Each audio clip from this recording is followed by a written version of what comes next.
Okay. Like I was in a mad dash to get situated before this. I don't know why. Um,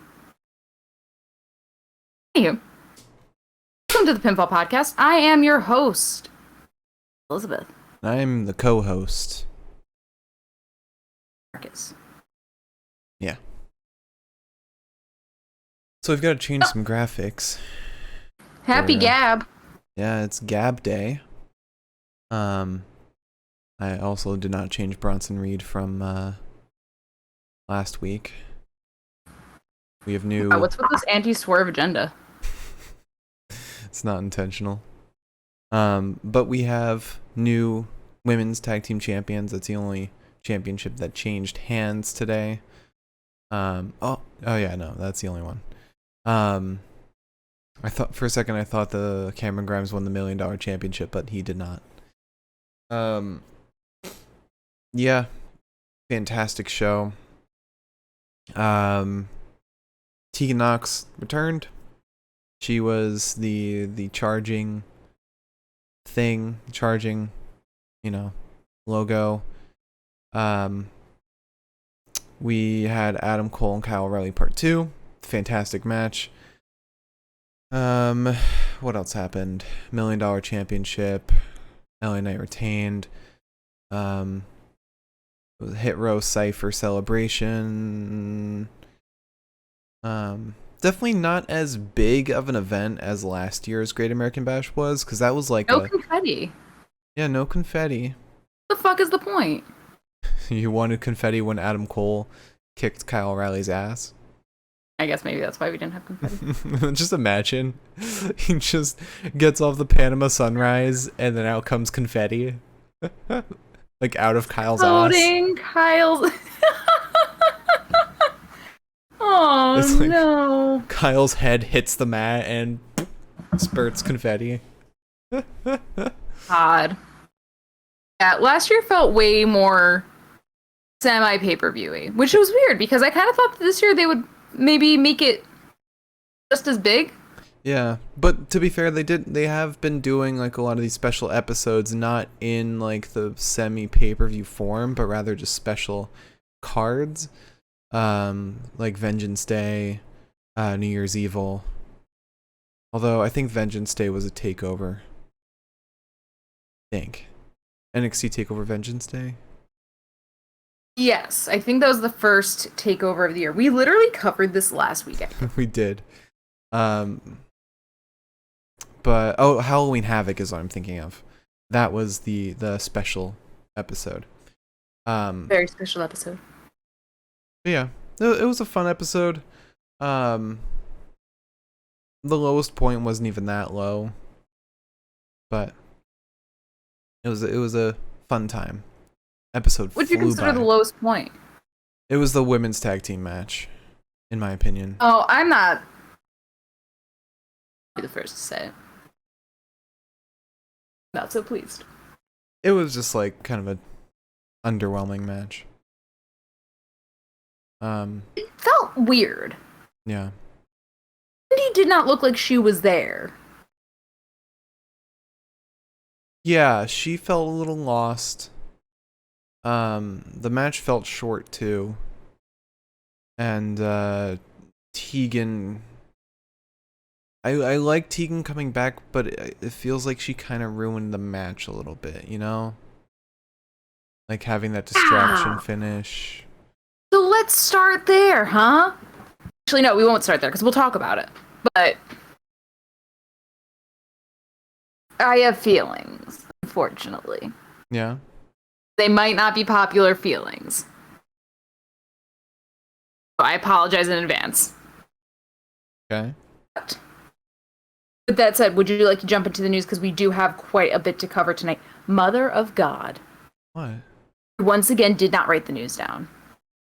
I'm slacking, man. I'm really slacking lately. You see, I saw you before, like looking at the news, or like you were talking about the news with me, and I noticed your laptop was closed. And I was like, she's got to be writing this down somewhere. What I normally do is I will go through, because we get 99% of our news from Wrestle Talk. I'll go through Wrestle Talk's Twitter, bookmark the articles that I want to talk about. Mm-hmm. Because what I used to do was I would write down the headline, keep scrolling, and I wouldn't bookmark things. Then it'd get to the point where I was like talking about it, and I'd be like, fuck, where is it? And I can't like just scroll all the way through Wrestle Talks like last 3 days of tweets. Yeah. So I changed my method, and for the last 2 days, for some reason, it has been fucking me over. Mm.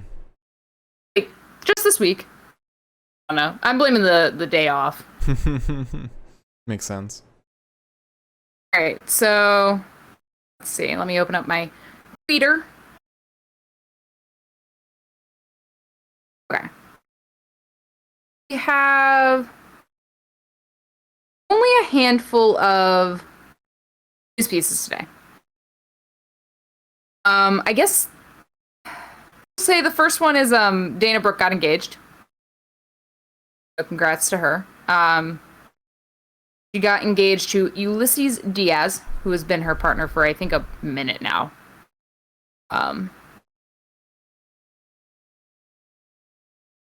Looked like they had like a cute dinner. Like she looks really sweet, so happy for her. Yeah. Congrats. Congratulations. If you inevitably see this, Dana. In addition to that,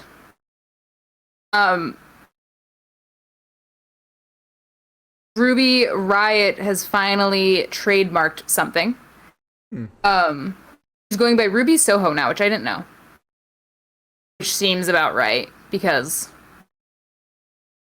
ska music. It's a cool name. Blows off the tongue. Yeah, it's a song from Rancid, so. Okay. So she filed a trademark for the phrase "the runaway." Apparently her non-compete is due to expire on the 31st of August, so I'm kind of interested to see where this is going. Yeah. Me too. I'm interested to see where she goes. I feel like she would fit in at Impact. Or maybe she'll want to go abroad, like Japan or elsewhere. Yeah, I don't know. I don't see her going to AEW. Right. Really don't. I could see her going to somewhere like Impact. Maybe Ring of Honor, but I don't know about that. She seems like she would thrive in like a smaller scene. Yeah. She would look-wise mesh well on Impact with the women's scene. Right, there. that's kind of where my brain's at.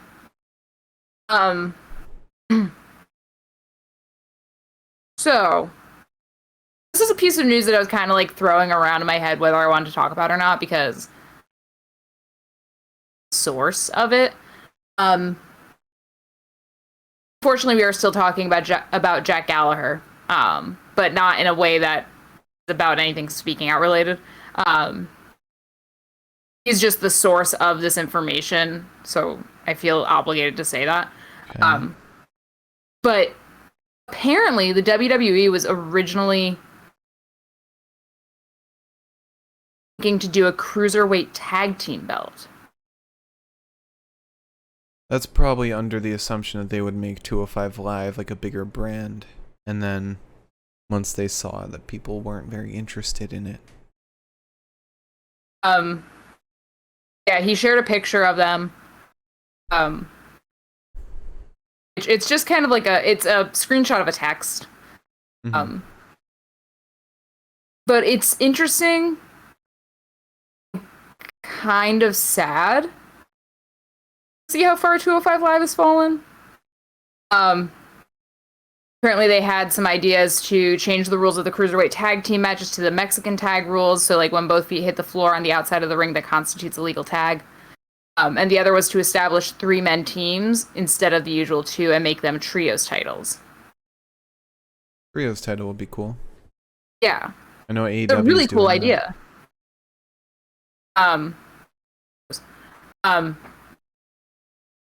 But obviously those ideas were stamped out.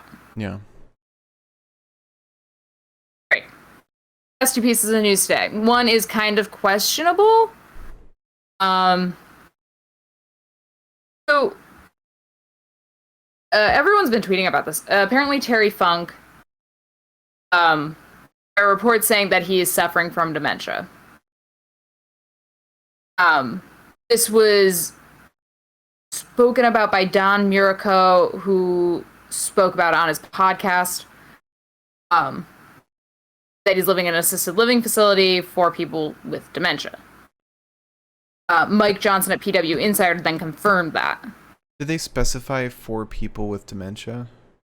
Because I know there's assisted living that's just for if you're old. According to this article, Don Murico said that it was for people with dementia. Okay. But yeah, so confirmed by two people. It's been confirmed by the person running Terry Funk's Instagram, or not. What the fuck am I talking about? His Twitter. I mean, so you told me something different, though. Not necessarily different. So Tommy Dreamer tweeted a few hours ago saying everyone needs to relax. I just got off phone with Terry Funk. He is not in bad health. He loves everyone talking about him. Direct quote from Funker. I'm currently sitting in an assisted living place with my thumb up my ass, whistling Dixie, but I don't remember the words. So you can have dementia and still have good health. But you living with dementia, you can also have moments and sometimes days of normal brain function. Right. And the tweet does say, yes, Mr. Funk is currently receiving residential care for his multiple health issues, which do affect his mind as well as the rest of his body. As you can imagine, some days are better than others. Yeah. And his family appreciate all of your kind words. Yeah, that's typically how dementia works. I think it's a little irresponsible of Tommy Dreamer to just be like, no, that's not true. Well, because there are some people taking it a bit far online, saying like, oh, he's dying, shit like that. Okay, when fair. you can have dementia and live like for another decade or so. Huh. Although it does start to dwindle your mental health and your brain function. An exponential decline. Correct. Yeah. I know from personal experience or family experience. So yeah. It's he's definitely got some time left, and especially because Tommy Dreamer was like basically a son to Terry Funk for the longest time. So also, I mean, it's important to remember Terry Funk is not a spring chicken, you know? I mean, these things happen. Yeah. Doesn't make it less sad. But also it doesn't make it death knell. Yeah, per but se. living in assisted living is nothing to go by because that's typical of anyone reaching that age. Yeah. Because he's what, People do that 77? all the time. Perfectly healthy old people can be living in assisted living just because, you never know. You become fragile at that age. Yes, he is 77, but he's also a wrestling 77, which Is like 90. adds older. Especially because of the days that he comes from. Yeah. And he did in a lot of like death matches and shit like that. Yes. So, best wishes to him. Yeah. That he has a fantastic day. Final piece of news. Jimmy Uso got in trouble. I know. So, I believe this is a problem that both the Usos have gotten in trouble for. Yes, it is. Jimmy Uso got arrested, I believe, last night for drinking under the drinking under the influence, for driving under the influence, Drinking under the influence of a car. um, driving under the influence, but he blew a .205, which like .205. yeah, the legal limit is .08. Mm-hmm. So that's about 2.5 times more. Yeah. Which, I mean, I don't know. I'm sure there's an infographic that tells you how much alcohol will like lead to X, Y, and Z. Mm-hmm. But I mean, and his mugshot, he looks pissed, like drunken. Yeah.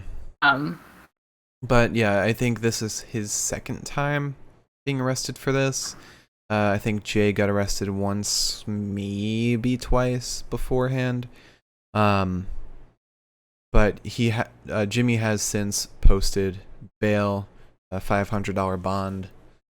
So he's out and about, but I can almost guarantee WWE is not happy. Yeah. Main event Jimmy is shouldn't be in jail. Yeah. Jimmy got pulled over for DUI in 2011. Jay got pulled over in 2018 for DWI. I don't know the difference. Driving while intoxicated. I think one has to do with alcohol and one has to do with drugs and alcohol. I'll look it up to confirm.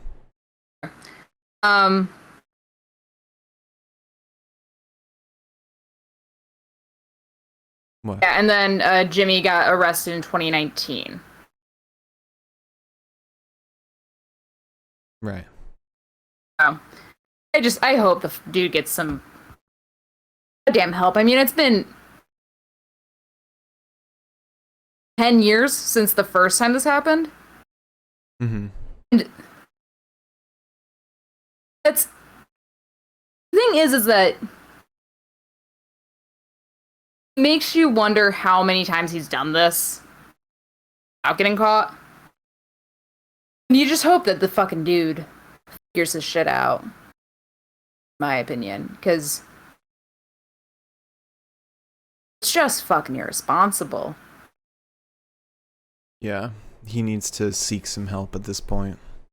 And I mean, like, WWE should offer some kind of, like, because I know the NFL, to avoid situations like this, they provide free taxi services or driving services for players. So I wouldn't be surprised if WWE did the same thing, which obviously they don't. Yeah, and also in this day and age where there's Uber and Lyft, there's literally no excuse. Yeah. Like, no. I just hope he figures this shit out. So that is the end of our news, but unless you have more. No, I'm just sharing the difference between DUI and DWI. There's not much of a difference. It depends which state you're in, like the difference between them. There's no legal difference, from what I'm seeing. But DWI, I'm sure there's scales. DWI can also refer to driving while impaired. But again, it depends on the state. But yeah, they both arise from the same thing. Although I know there's one that's like when you're drunk but there's no alcohol in the car, like you're driving home from a bar, you're drunk. There's one where it's like you're actively drinking in the car while driving. I think those are two separate deals. What I'm seeing on Forbes Advisor is a charge for DUI or DWI arises when a law enforcement officer thinks you are too impaired to drive. The impairment could be caused by alcohol, drugs, sleepiness, or other factors. So, unfortunately, we know it was caused by alcohol. You're asleep at the wheel. He'd be charged with a DWI. You can be. There's an episode of Everybody Loves Raymond where that happens. Was it when Frank crashes into the house? No, it is when. What's the name of the mother? Marie. Oh, that's the older lady. Well, that became a crazy Christian. Deborah. She falls asleep in her car, and gets a ticket. Okay. Interesting. Sorry, that's all right. It's the 5 cents I have to offer you on this one. You ready to talk about Great American Bash? I have no other options, do I? All right, so immediately at the start of the show, we start with MSK versus Tommaso Ciampa and Timothy Thatcher for the NXT Tag Team Championships. This match was a bit polarizing for some people. Some people think the wrong team won. Yeah, I'm sure they do. Let's begin.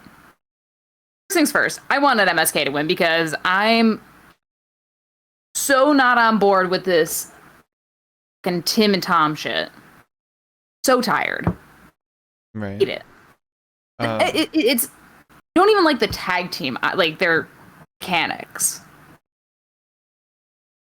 You mean that fairy tale ending finisher specifically?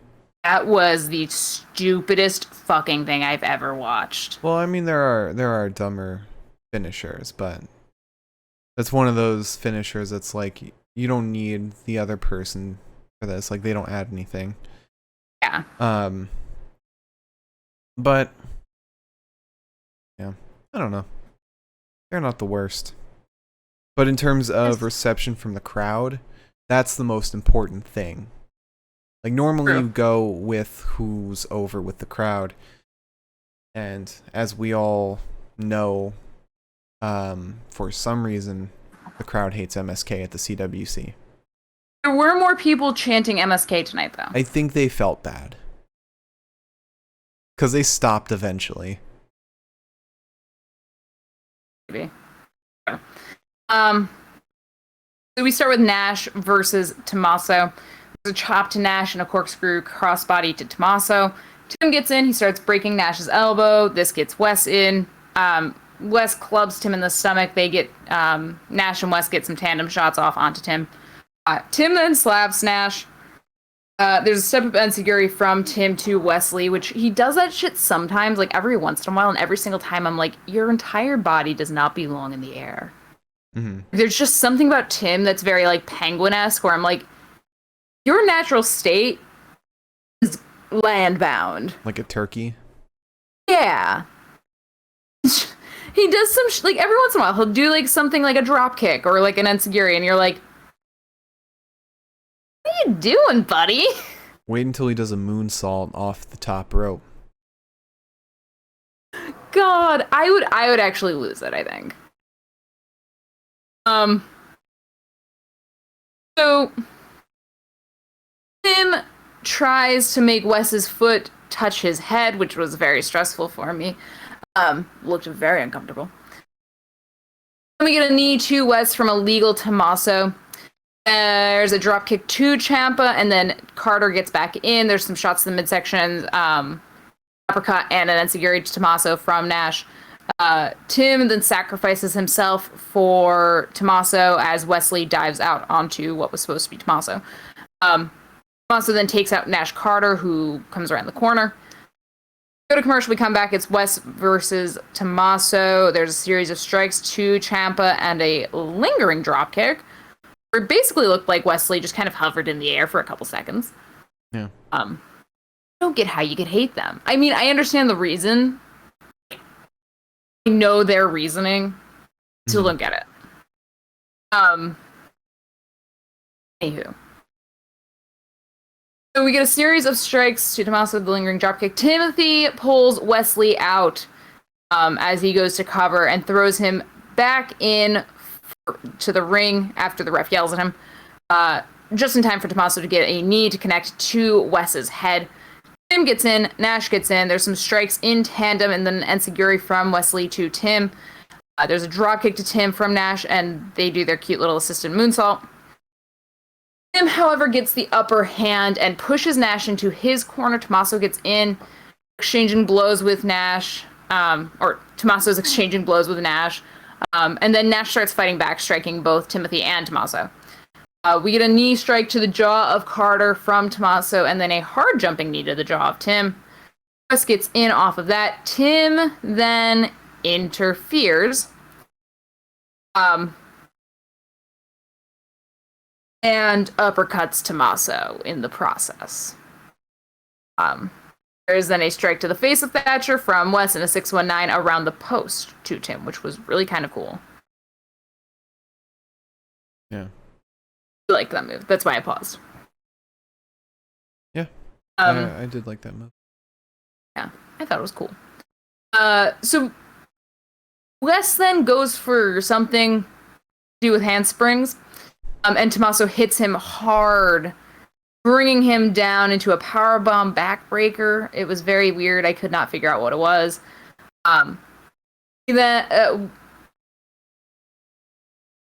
Wesley then plants Tommaso's shoulders down. Tim gets in, though. There's some kicks to Tim upside the head in a near heel hook. Nash goes for another knee strike, because I believe Nash was the legal man at this point. Nash goes for another knee strike, and then a knee to the shoulder of Tim. Also gets back, and he splashes Nash. He tries to do the air raid crash on the second rope, or off of the second rope, which is funny, because we just rewatched the War Games, where he air raid crashes Cole through the table. Off the top of the cage, yeah. Yeah. When he was doing it, I was like, well, at least this is much better than that. Nash, however, avoids this. The kick to the face, Wesley gets in, Nash gets back in.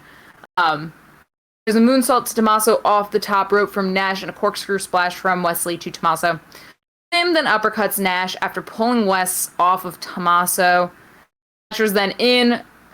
Get like this goofy ass assisted fairy tale ending where Tommaso brings Nash up into the position right before the finish of the move, and Tim just pushes him. Like, yeah, I mean, there's argument to say that Thatcher gave more force to the fairy tale ending. But it didn't look like it. Yeah. Looked like he barely got a whole, like a good push in. Yeah. Which I think also you have to be careful, because you don't want to push too hard and then, fuck something up, especially when somebody is upside down in another person's arms. Right. Miriam said it's like MSK's assisted shooting star press. Doesn't do anything. She's right. It is kind of dumb. Here's the thing. I know she's right, because I thought about this as I was talking. And I was like, I hope nobody notices. Well, But of course, caught in my own web of lies. She said Tim and Ciampa saw them do that and were like, hey, we want to do that too. I still like Wesley and Nash's more. It was fun the first time they did it. That was it. I think it's cute. It's just the two of them having fun, hanging out, being bros. Yeah, they can be bros without that title. Once GYV get it. Listen, if Grizzled Young Veterans wants to take the title off of them, fine. I didn't want Timothy and Tommaso to do it.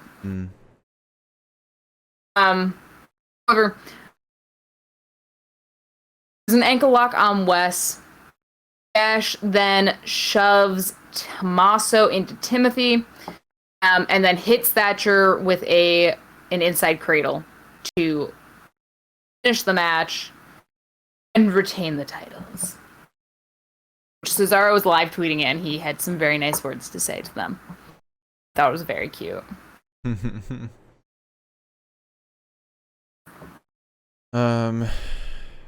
Yeah. Wish, I do wish that Thatcher and Ciampa did get the titles. Because I feel like MSK, they're kind of stale as champs. They need to chase something. It's the whole appeal of being a face. Chasing something, chasing a title, gives something purpose. It feels like they're kind of purposeless right now.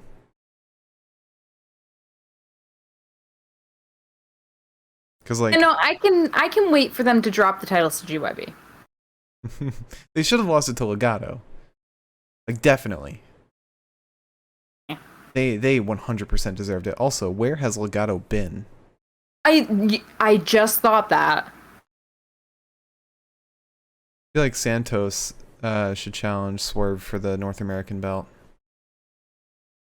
I feel like Santos should just show his fucking face. I'd love to see a little bit of Santos.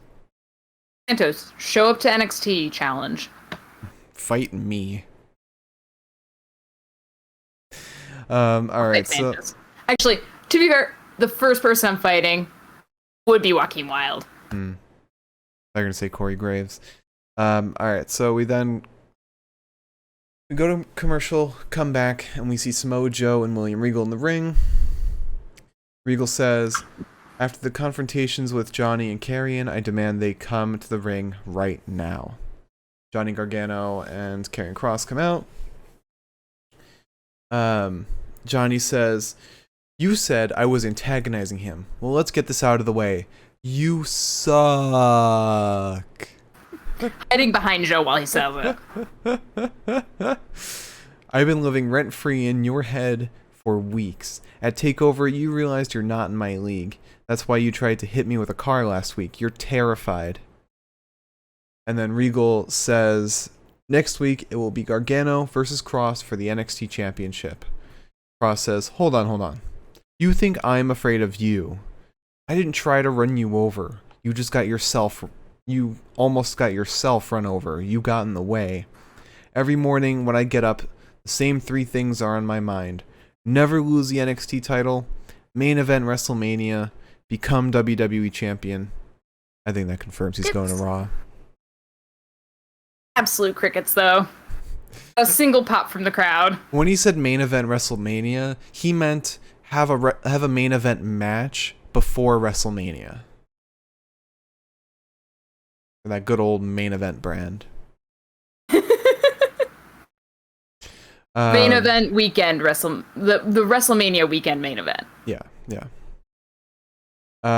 He said, I know you think you're gonna do all these cool moves today, but guess what? This isn't a comic book. This is real life. People like you get the lights beat out by people like me.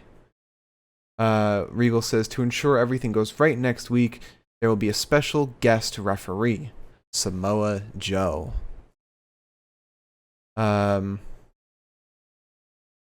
I think...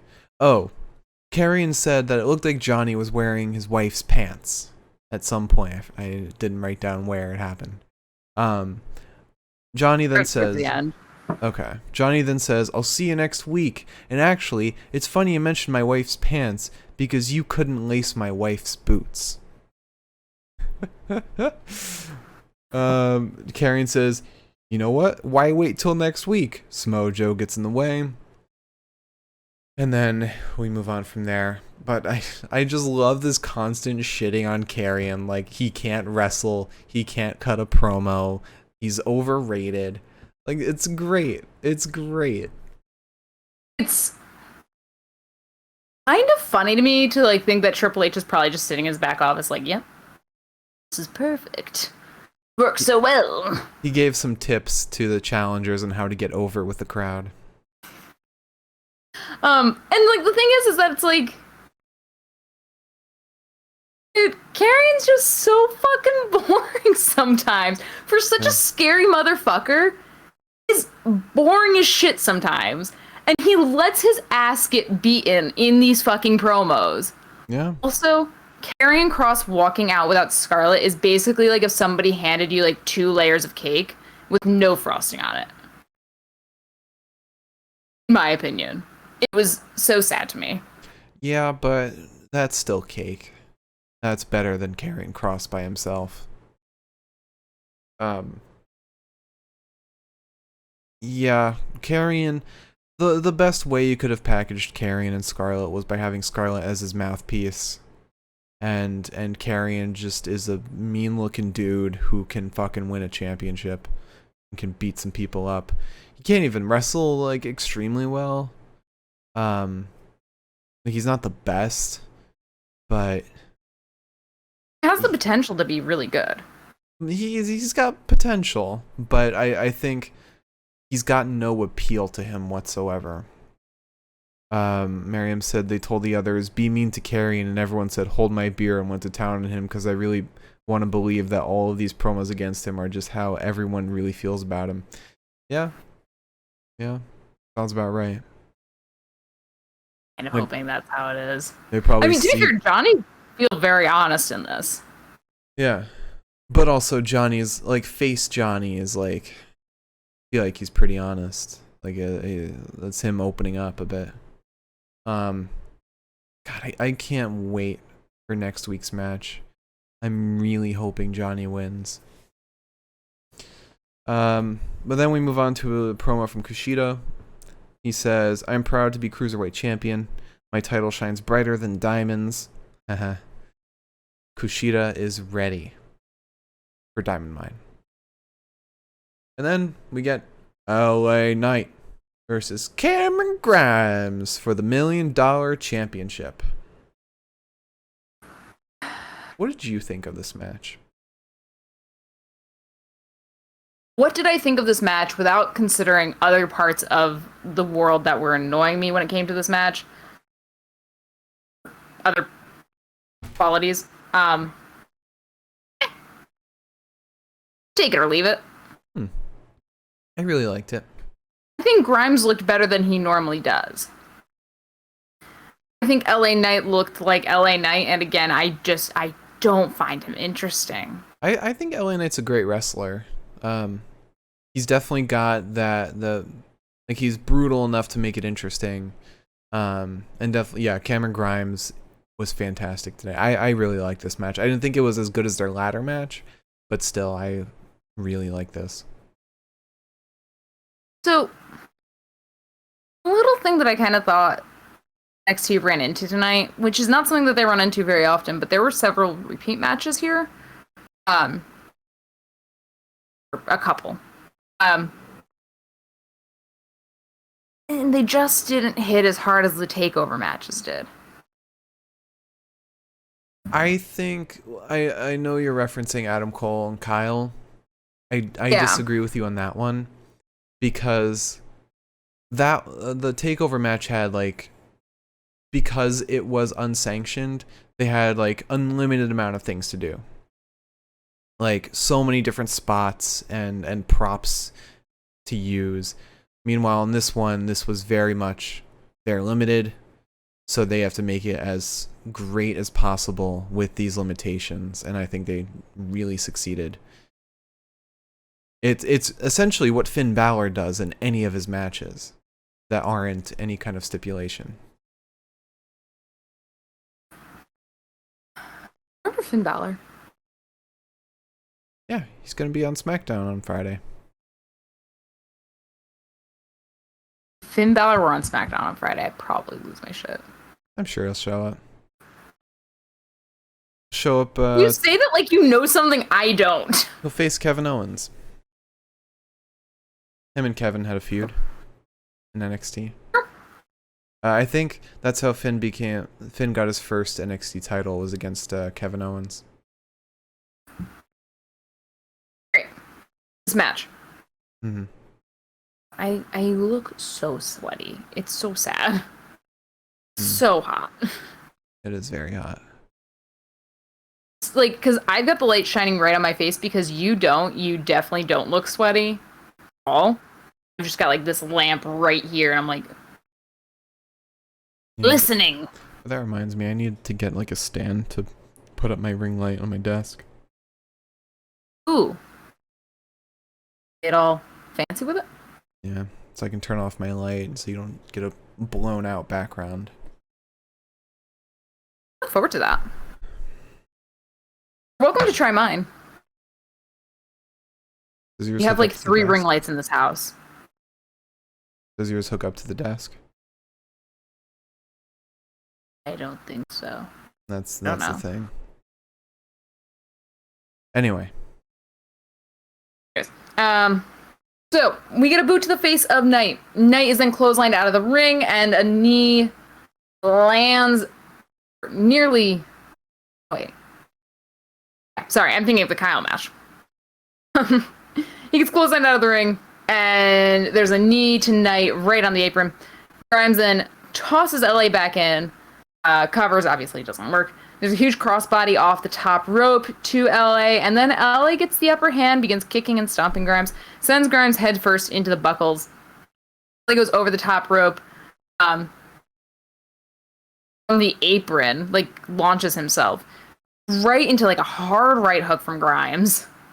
LA then flips Grimes over his shoulders. Grimes pushes him into the corner, and then Knight ducks.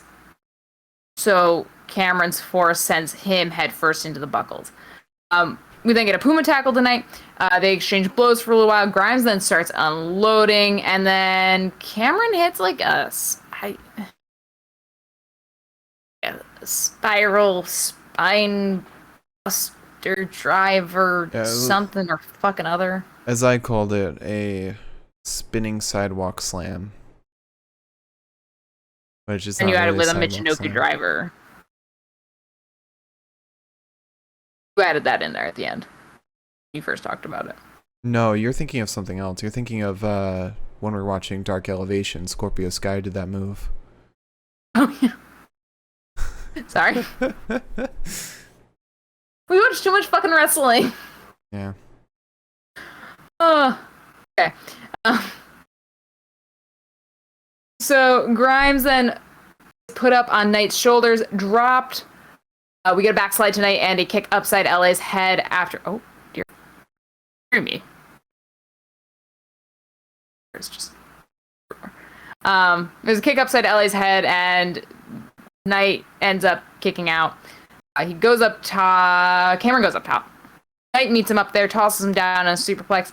Knight then grabs his belt as if he's about to use it. And my thought process was that he was going to, like, purposely DQ the match, because if you DQ the match, then, like, you still retain.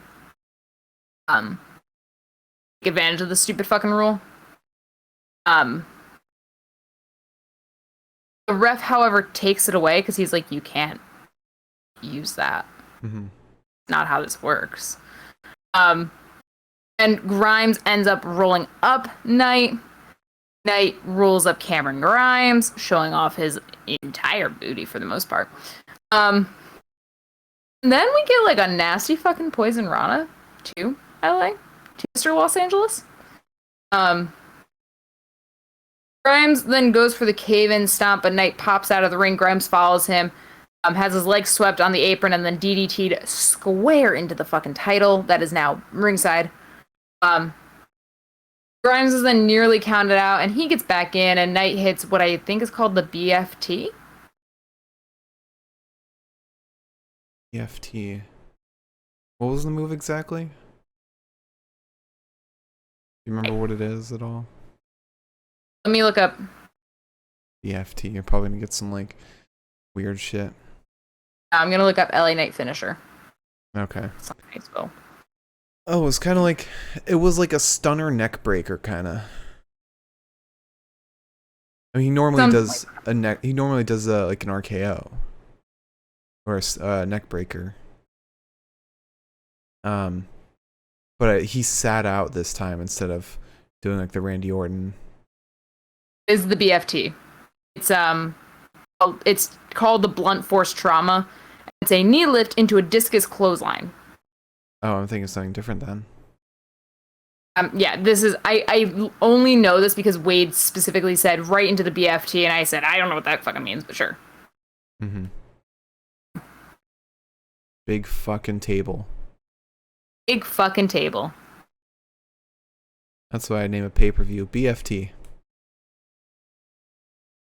Blunt force trauma. But it really means big fucking table. Is it just all tables matches? Yeah. Imagine it was all ladders matches. What? Imagine it was just all ladders matches. BFL, big fucking ladder, or TFL, tall fucking ladder. Yeah. Or it's just a big ass table, like one table that's massive. Ring size table. Yeah, takes up the whole ramp. I love how you think. Mm-hmm.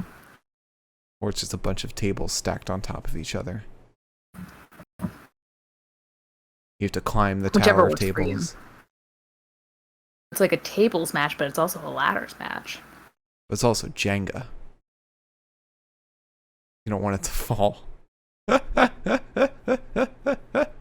Otherwise, you fucking die. I think we've just created a whole new wrestling promotion off that alone. Yeah. Nick Gage, we're hiring you first. No. We better make sure we get some good insurance. It'll be Nick Gage versus Jeff Hardy. He's an old man. One who's fine with dying and the other one who's fine jumping off of things. You know what? You make a fucking point. Make a fucking point. Alright, so after that we have an interview with Dakota Kai and Raquel Gonzalez. Dakota says, Ember is a little bug that just won't die. And Shotzi, that green hair troll. Raquel interjects saying, next time they'll be on the shelf for good. So they're targeting Ember and Shotzi as their own little feud. And probably whoever comes out of that will be in contention for the tag team championships. Which will probably be Dakota and Raquel, because it will be heel against face. Then we had the announcement of the NXT Breakout Tournament competitors. 2 of which qualified on 205 Live. Everyone else, either we've already heard of, or is completely new. So we started off going down the line. Trey Baxter, who we've seen before. Carmelo Hayes fought Kushida and Adam Cole. Andre Chase qualified on 205 Live against Guru Raj, I believe. Josh Briggs, who apparently appeared before Great American Bash started, according to Sean Ross Sapp. Ikemen Jiro, who's made appearances in NXT already and on 205 Live.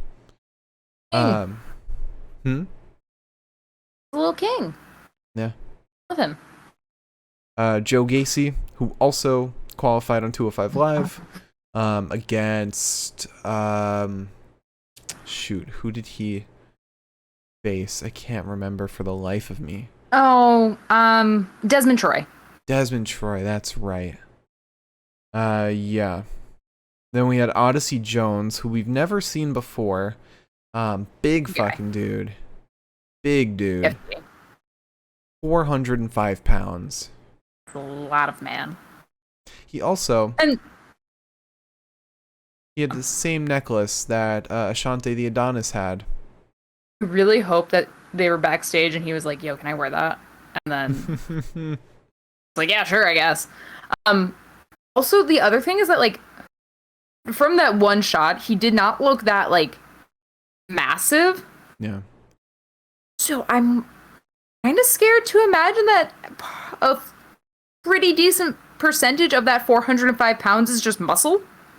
Yeah, muscle does weigh more than fat. Fucking frightening. 400 pounds of man? Yeah. A lot. Then finally we had Duke Hudson, who we've also never seen before. Liz swears that it's Brendan Vink. What's weird is I googled Duke Hudson, and all that came up was Asher Hale. Like, the autofill switched it to Asher Hale. Or, like, Duke Hudson wrestler Asher Hale. What's up? No, I think this is Brendan Vink's final hurrah and fucking with me. in my personal vendetta against this man. Right. Where he's gonna be Duke Hudson now, and everyone's gonna be like, no, it's a different guy. And I'm gonna be like, no, it's not. Charlie fucking Kelly now. Oh, wait. Okay. So I'm on Brendan Vink's, I'm on Brendan Vink's Wikipedia, and it says he is currently signed to WWE where he wrestles on NXT under the ring name Duke Hudson. So it is Brendan Vink.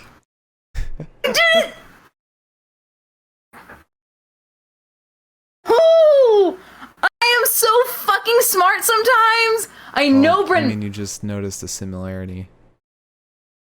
I know Brendan Vink from a long ways out, man. What are you looking at? There is a pretty big bug. Just flying on the ceiling. Oh no, he's gone. Do you want to kill it? No, it's a ladybug. We don't touch her. You should still kill it. From where I am, it looks like a bug about this big. Okay. I feel very, very, very, very, very good about myself right now. Also, because I finally won. Now, his Wikipedia does say there are multiple issues. So maybe that's one of them. Maybe he's not actually Duke Hudson. Maybe I fucking put that in. This is how I finally fucking win. I get that last name. So also because he's from Australia. And that was the other thing, is that he looks like Brendan Vink, and he was from Australia, and I was like, it's the same man. Okay, wait, so I think that's wrong, actually. Because in the same class in March 6, 2021, that signed Taya Valkyrie, that signed Eli Drake, Anthony Henry was signed under the name Duke Hudson. And that... Which one is Anthony Henry in this picture? I don't see him anywhere. Anthony Henry is Asher Hale. Yeah. So I think Asher Hale is going by a new name now. I swear to God. I swear to God, that is not... Asher Hale does not look like Brendan Vink. Brendan Vink looks like Duke Hudson because Duke Hudson is Brendan Vink. They probably signed Asher Hale as Duke Hudson because they probably trademarked that name. Hang on. Charlie Kellying it. They probably trademarked the name. They probably signed Asher Hale as that, changed him to Asher Hale. And then they were like, well, we got Duke Hudson now because he never made an appearance as Duke Hudson. Liz, I'm looking at pictures of Asher Hale right now, and he does resemble Brendan Vink in some of them. Yeah, but Asher Hale's also from Georgia. Okay. Unless they're like,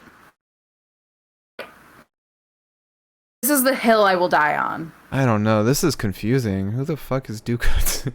This is our new series. Who the fuck is Duke Hudson? It's just fucking somebody call Shane Thorne. He can fucking finish this for us. It seemed like the tweets on some people on Twitter were happy about Duke Hudson being there because it seemed like he was Australian.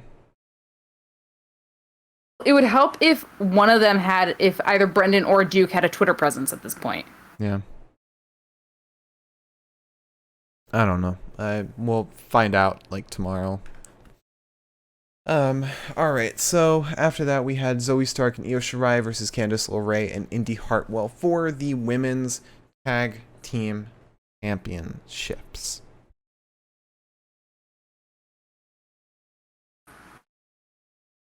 Like, having trouble letting this go. I know. Gave me such a thrill. You told me I was right, Mark. There are probably people like you that are like, oh, they look alike, so they're the same.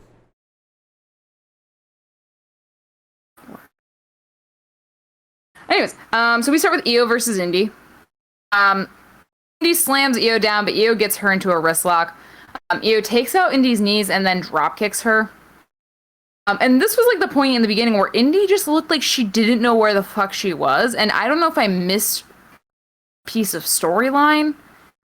Indy was like stumbling around the ring like, where the fuck am I? I was like, okay. Weird.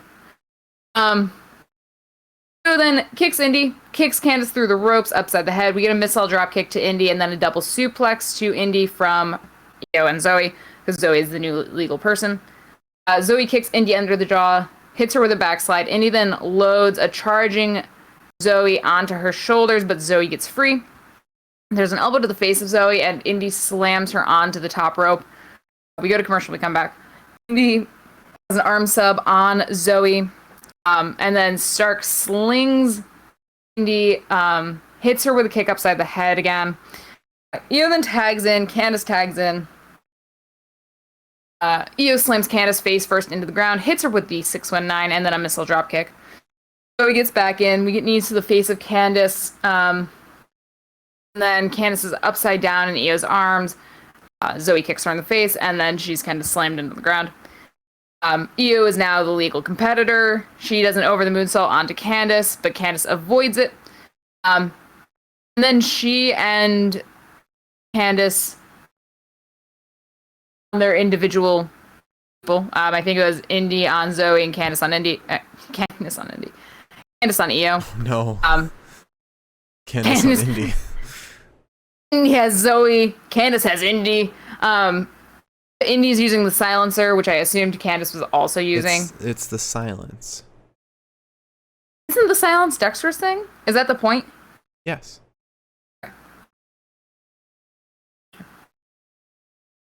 Lorraine then grabs an ascending Io, drops her backwards. Indy gets in. We kind of get like a deep six. I don't know how else to describe it. And then Candice gets in. There's an inside cradle to Candice. Candice hits Io. And then there's Tegan. Because the lights go out, the battery finishes charging, finally. And unsurprisingly, I think, for a lot of people, it was Tegan. Back and better than ever. Dude, it would have been so great, like, because that would have been the perfect opportunity if Tegan came out and fucked with the match. And then Austin Theory walks out holding his phone and is like, guys, my phone finally finished charging. And then sees Candice and Indy getting their shit beat and is like, oh, God, okay. Yeah. That would have been perfect. It was just, I don't know. I wish that they hadn't done the dark match with her and Tony. Yeah. Or at least didn't make it public. Yeah, made it like a quieter thing, because like then it was fucking obvious who was fucking, I don't know. Yeah. Anyways, Candice is fucking like, oh shit. Io kicks Indy in the stomach, drop kicks her into Candice, and then we get a boot to the face of Indy from the legal Zoe after a 360. Like she kind of throws her into the 360 and boot to the face. Or I think it was a knee to the face. And Indy gets pinned. She and Candice drop the titles. And that was the part I didn't quite vibe on. I think it's just so soon for them to lose the title. But it is NXT titles do go faster there. Yeah, which does kind of suck. I don't like when titles move fast. Yeah. Yeah, if they definitely didn't have the titles for long enough. They could have, especially since Io and Zoe aren't really like a tag team. What makes a tag team is a name. They don't have a name. They don't have matching gear. They don't have a walkout. They don't have anything of a set up tag team. Yeah, it I like Io having gold, but it doesn't feel like this is Io's spot. Yeah, but in all fairness, if she didn't have this title, there would be nothing for her to do. Yeah, that's true. There's no like storyline for her to follow. Now, what if Raquel and Hoda go after them after they're done with Shotzi and Ember? No. Io versus Raquel part 2. They'll probably shift to Raquel defending the women's title. She hasn't done that in a little bit. Now Tony's thrown her hat in that ring. There's so much going on in NXT. It's sometimes hard to keep up with. Better Which I'm than fine with. better than Raw, where the only thing going on is with the WWE title. Occasionally some mid-card stuff. Right, like I'm more than happy to be like overwhelmed by stuff happening and just be like, well, same story for the 14th month. Mm-hmm. So after that, we get an interview with Toni Storm. She said, "How can Raquel set her sights on Shotzi Blackheart when I deserve a title match? It's because she knows when we step in the ring, I'll walk out as champion." And she mentioned about how Raquel mentioned her name, or yeah, I think Raquel mentioned her name or something. She said, "I'm not an example, I'm an exception to every rule." Then she was asked about Saray, wanting to challenge her. She said, "Saray is not on my level, I don't accept her challenge." Alright, give Saray a story. Then we get the Hit Row Cypher celebration. It was a great performance. That the CWC didn't seem to really vibe with. Probably because it was Florida. I don't know. Yeah. I enjoyed it. Twitter enjoyed it too, from what I saw. Yeah, a lot of people enjoyed it. I think the only thing that took my enjoyment out of it was just I was expecting somebody to interrupt it the entire time. You can't do that. You gotta be a Mark. A Mark would just enjoy the moment and then be surprised by an interruption. Marks have more fun.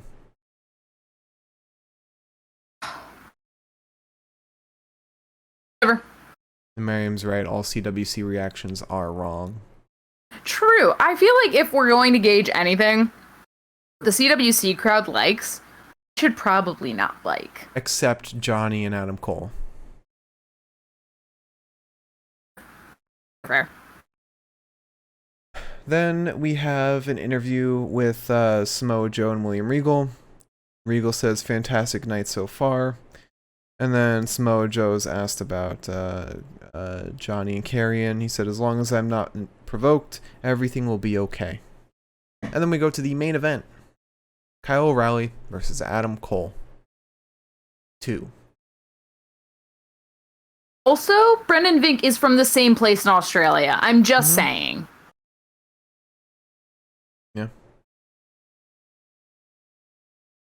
This is like... I am right. He posted about it on his fucking Instagram. Win! Congratulations. Wait, let me confirm. Brendan Vink. I know Brendan Vink from a fucking mile away. I swear to God. Is his Instagram not Brendan Vink anymore? 6'5". Oh, is that right? I can't tell you. I think like 5 eyes. Yeah.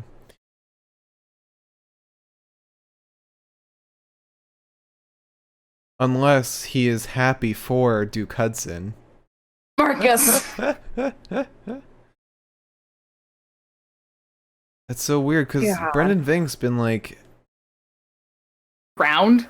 Yeah, he's not new, I don't think. I mean, They're giving him a push. He was in the start of the Hurt Business. Remember that? When him and Shane Thorne were teaming with MVP? But maybe they've got renewed interest in him. He's been in WWE since 2019. It's not that long. He defeated Nick Comoroto in a house show in 2019. Teamed with Shane Thorne against Oney Ork and Danny Burch in 2020. And faced the Street Profits, Cedric and Ricochet, alongside Shane Thorne. Him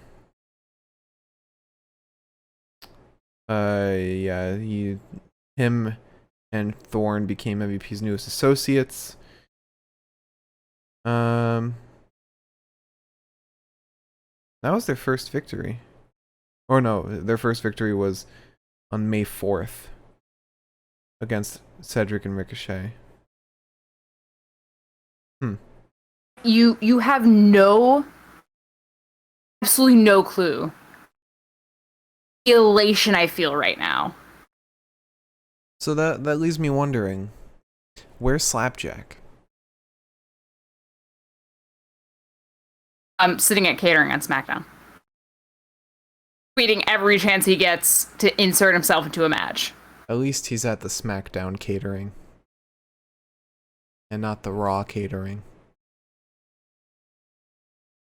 Alright, so you want to get into the match? Also, you don't leave Raw catering, I don't think. Yeah. You go there and you stay there. It's like the Hotel California. Well, you go to main event at that point.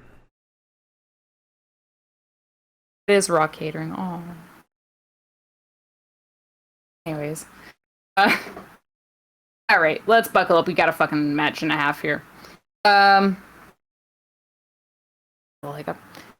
So Cole takes O'Reilly down, but O'Reilly gets Cole into a near armbar. There's an ankle lock on Cole before he reaches the ropes. Kyle stomps on him. It knees to the side of Cole and then a big strike to his chest. Kyle pushes Cole to ringside, goes for a knee strike off the apron like I was talking about earlier, and Cole dodges it. Hits him with a neck breaker ringside instead. Get a pump kick to the face of Kyle back in the ring and another neck breaker. Cole whips Kyle into the buckle in what Wade called a sternum breaker. I didn't sound fun. Kyle gets put up on Cole's shoulders. There's a knee into the stomach of Cole. After Kyle fights down. We get a combination offense too. Cole with a leg sweep to finish it all up, and then a knee strike to the chest of Cole and an elbow to the face before a knee to the stomach, and then 2 double underhook takedowns before finishing it all off with a face buster. Adam then appropriately hits O'Reilly with a backstabber, and then talk shit about Kyle's wife, which again I did not know existed until last week, and now it's twice, and I'm like, when is this man married? Adam says something about Kyle's stupid wife, and Kyle was like a Randy Orton stupid. No, that's the classic Undisputed Era. Dork. Stupid. Frickin' idiot. When Roddy called the fucking other team dorks. Oh. Yeah. That was a good War Games. Kyle loses his shit on this and unloads on Adam. A kick to the back of Kyle's leg, though, to kind of slow that shit down. Before Adam begins slamming his knee into the post. Clothesline to one another. They exchange blows. There's a pump kick to O'Reilly. O'Reilly backs over the ropes, and Adam grabs his leg and wrenches that knee.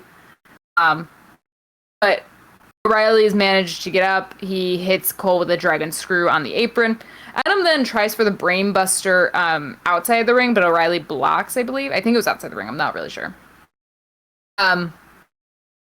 We then get a chop block to the injured knee and a flying knee to the jaw of O'Reilly. Another combination offense from O'Reilly, but Cole goes for the super kick, gets caught. Still does the leg slap, though, which was very strange for my brain to contend with. I heard the slap and I was like, fuck. And then Kyle's holding the leg and I was like, Oh, because it was supposed to be like, he got hit, but he still caught it. Like, he suffered the damage. I understood that. I just, my head did not. Your brain broke a little bit? Yeah. The time that there was a super kick but no leg slap, and we were both sitting there like, yeah, something's wrong. A sitcom without a laugh track. But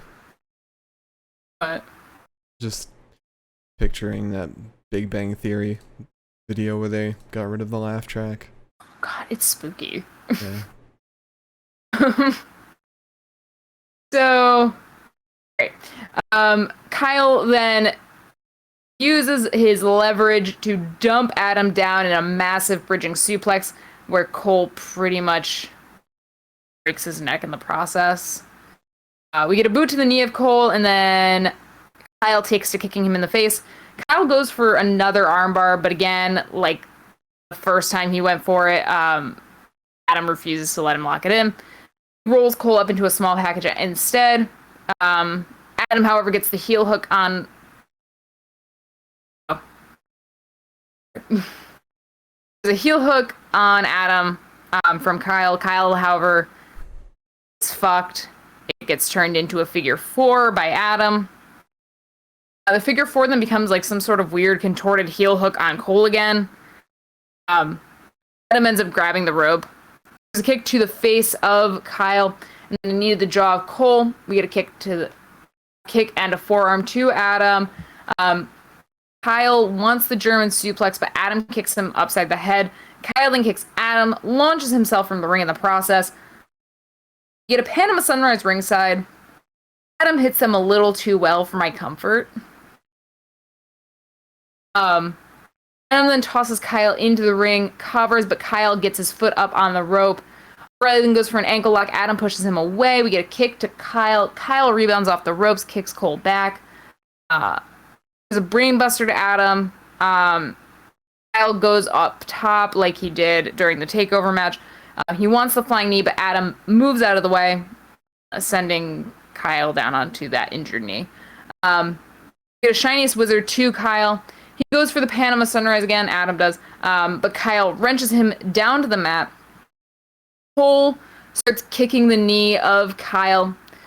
He goes up top, jumps down into a knee to the chest from Kyle. Cole tries again, because this hurts Kyle's knee, which has been injured.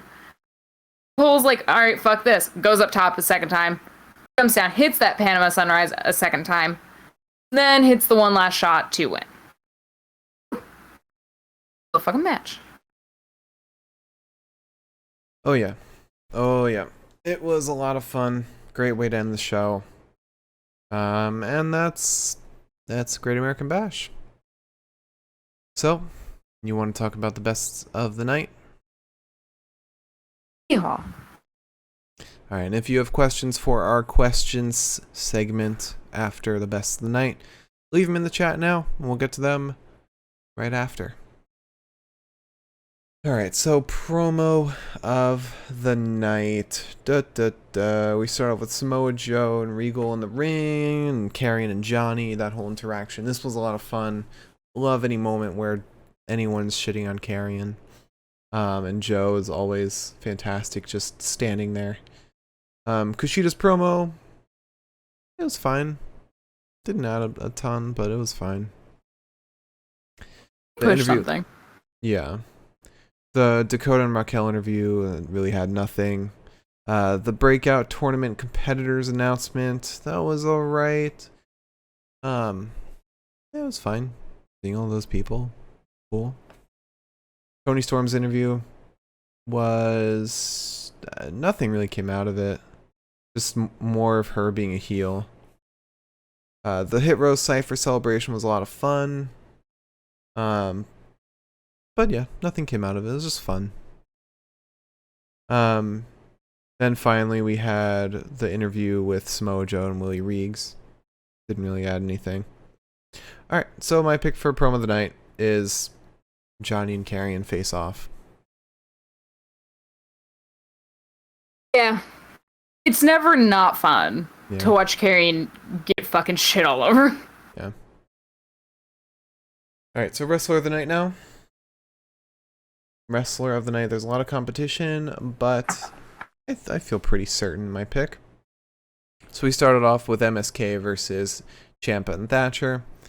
My pick's Wesley. He looked so impressive throughout the match, and gave a different look and expression from what we normally see of him. This time he looked concerned about his odds. You could see it when he was standing on the apron, and he also looked concerned about the crowd's reception of him. I think I saw him looking around a little bit. But he still gave a fantastic performance, and again, his chemistry with Nash Carter is unmatched. Yeah, super impressive to watch. Then we had LA Knight versus Cameron Grimes. And my pick is Cameron Grimes. He looked fucking incredible today. Like, we have barely seen him at this level. So great. He looked like he had a fire in his eyes. He pulled out some stuff that we haven't seen from him before. This is like when he was fighting Keith Lee for I think it was for the North American title. It was around when they had like those several gauntlets. Remember that? Do. It was around then. I do. I think it was also when Karrion was introduced to Keith Lee, but right before that, Cameron challenged Keith for the one title. But yeah, he looked amazing today. Then we had The Way versus Io Shirai and Zoe Stark. I'm going with Io. She looked good. Everyone else, not so much. There's not a whole lot of competition in this match. Io looked good. That's really it. And finally, we had Adam Cole versus Kyle O'Reilly. I'm picking Adam Cole. He looked phenomenal. The character work they brought to the match was also great. The two Panama Sunrises were so good. I mean, the dude is an incredible wrestler. And literally, he didn't slip up once. All of his hits just looked so powerful.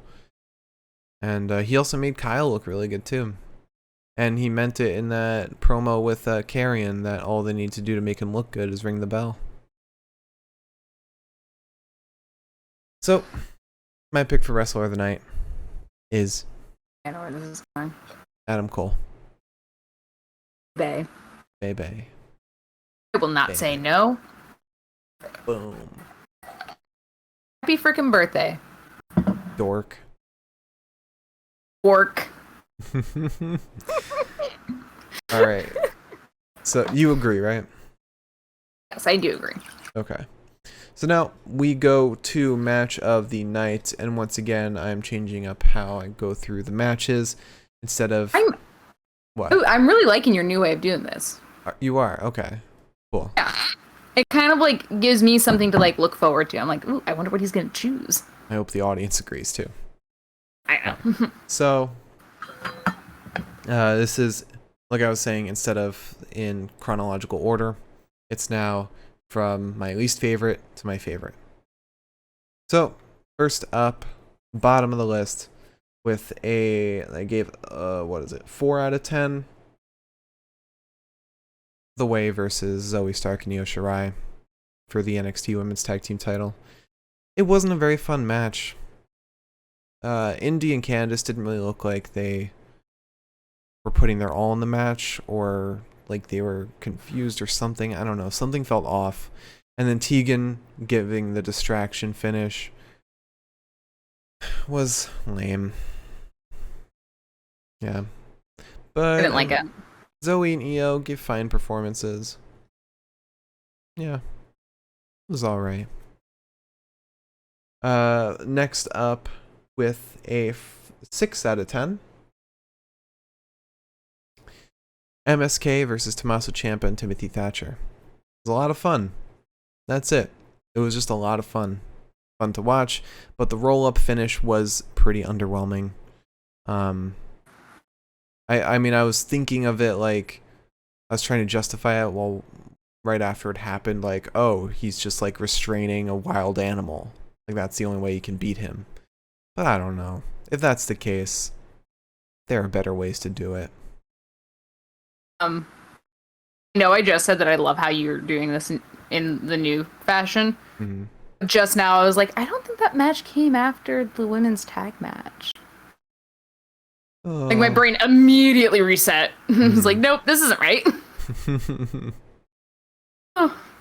After that, with a 7 out of 10, is LA Knight versus Cameron Grimes to the moon. Yeah, it was a ton of fun. I really enjoyed this match. I thought it was very hard hitting, and these guys can put on a great performance, especially Cameron Grimes. Yeah, it was a lot of fun to watch. And finally, the best match of the night, with a 9 out of 10 in my opinion. 9 out of 10. Fantastic match. Kyle O'Reilly versus Adam Cole. It was such an intense match that was just pure wrestling.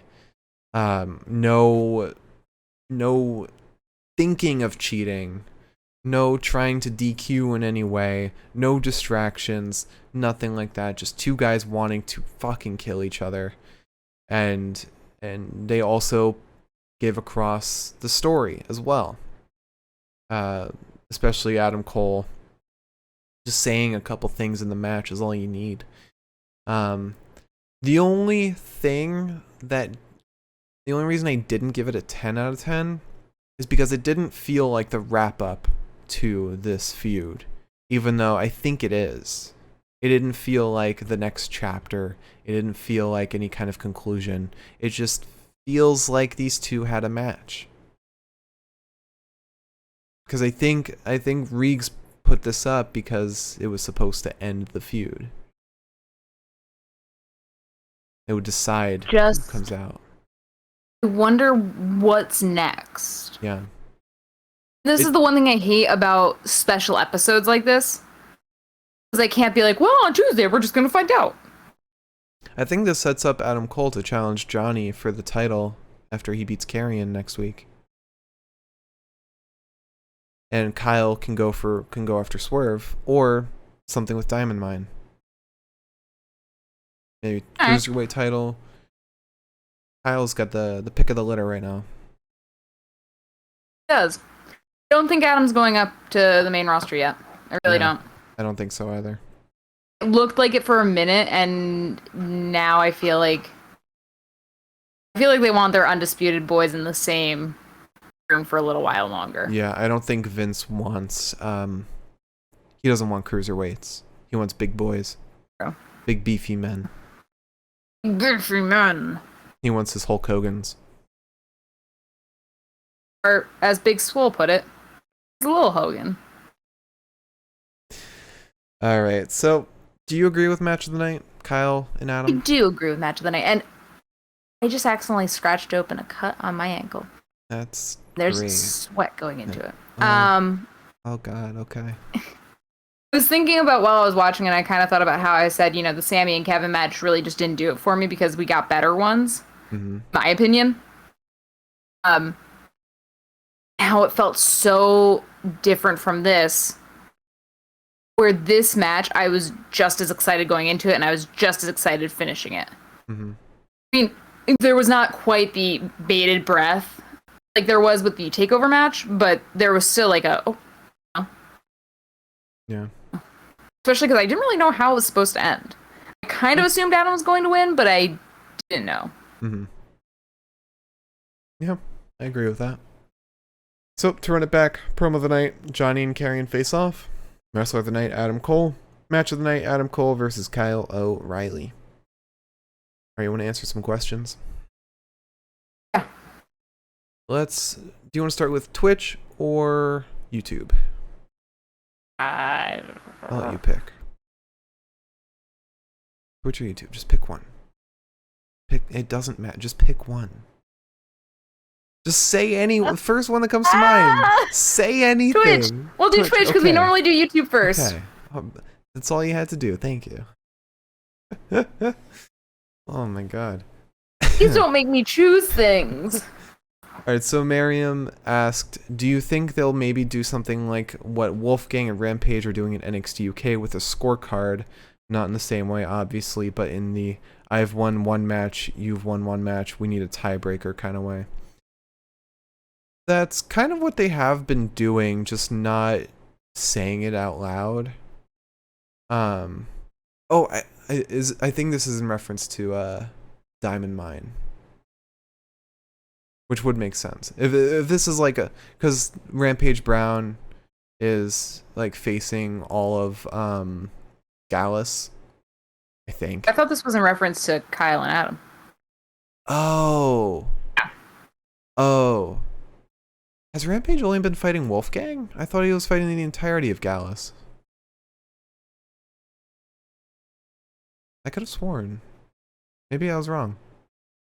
My Rampage Brown memories Wait, I could actually check. What am I doing? stick sometimes. Wait, we got all the records. Oh. If they didn't have one last week, then I don't have it written down. Okay. If we're talking about Kyle and Adam, I think that it's possible. But I'm not sure. I feel like there's gonna be something else that goes into if we have another match with Miach. another match with them. I think there will be something more to it because we had the no holds barred one, we had the unsanctioned match. What else is there? Yeah, that's my whole thing. I don't think I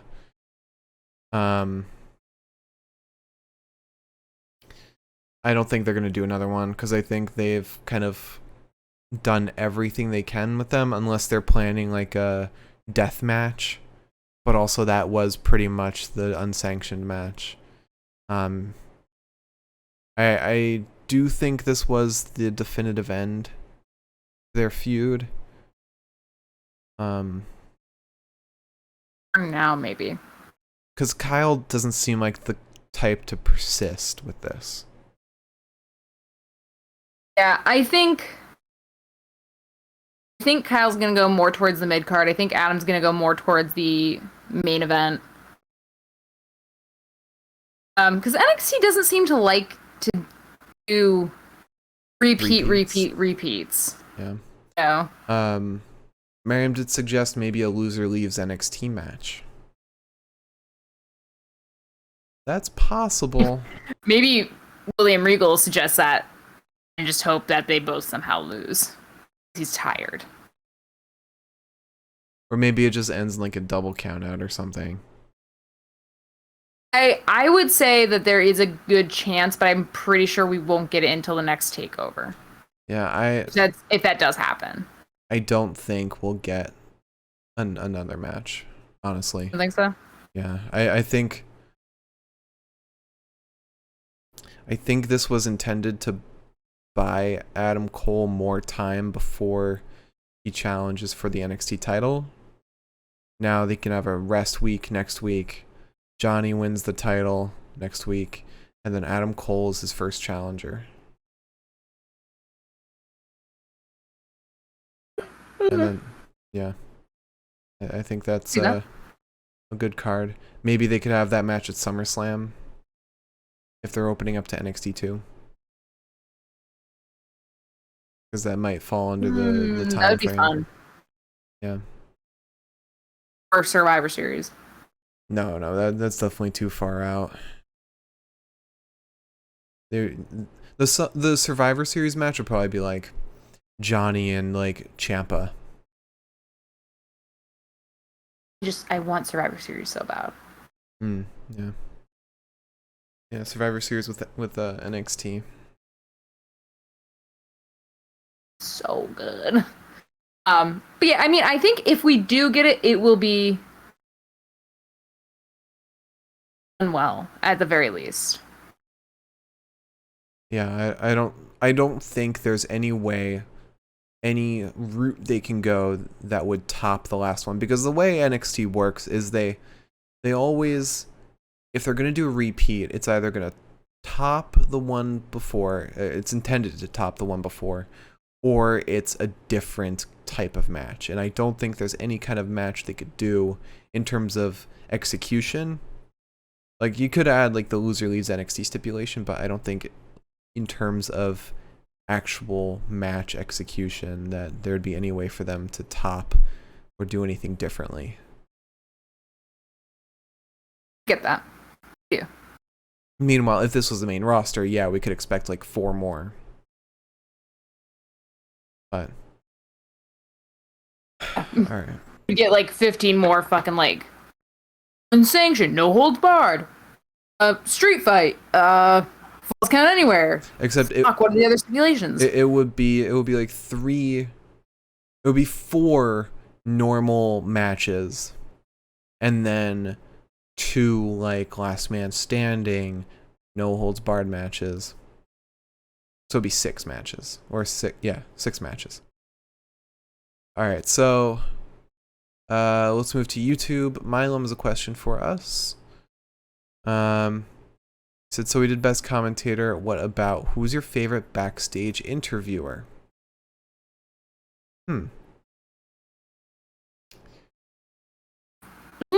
Mackenzie's one of them. Mackenzie's really good because she brings some shade. Mackenzie's one of my favorites because whenever Rez was still around, it was so fun to watch her just be like, what the fuck is going on? Kayla's also really good. Kayla's good. I would say that my favorite's probably Mackenzie. Yeah. Evan's getting there. If he keeps interrupting the Hurt Business, I'm probably gonna fall in love with him. That's just MVP though. You're just falling in love with MVP. Shh. A long time coming. My favorite was Charlie. But if we're opening up to all professional wrestling, it's I don't remember his name. The dude from AEW.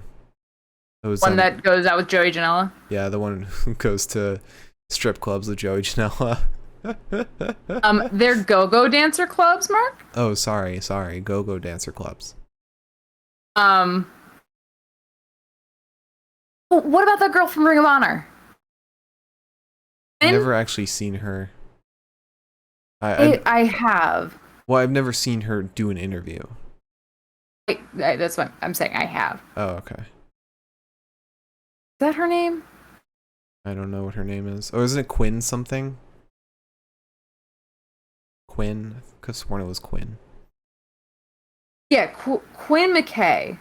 Love her. She's a fucking cutie pie. Yeah. Like I said, I haven't seen any interviews, so... But, yeah. My answer would probably be, if I could say Charlie Caruso, it would be Charlie. But right now it's probably Mackenzie. Yeah. I think Mackenzie's got like a personality. Yeah, it also helps that she does work closely with like the storylines on YouTube. She does like that What's Next series where she gets in like the kayfabe and stuff. So I really like her. Yeah. All right, so that's all the questions. Let me just refresh YouTube one more time, make sure there's nothing else. Okay. All right. So, Liz, would you like to close out the show? I would. Just want to remind everyone that I was right about Brendan Vink. If you tuned in tonight, thank you so much. And if you tuned in the future, thank you so much. There are no holidays I can think of to wish you a happy one of. So hope you have a happy Friday. That's coming up, chronologically. If you enjoyed this, and if you didn't enjoy it, but you want to give it a second try, please tune in on Friday. We will have our SmackDown podcast, and we will be talking about SmackDown, and we will inevitably be talking about Finn Balor coming to SmackDown, because that's definitely going to happen. So that'll be fun. Yep. Follow, subscribe, all that jazz. Our YouTube is The Pinfall Podcast. Our Twitter is at Pinfall Podcast. If you're watching on YouTube, check out the live show, twitch.tv/The Pinfall Podcast. I'm at the Mark Cameron. Liz is at Eliza Elaine23, and we'll see you on Friday for Friday Night SmackDown. Have a great night, everybody.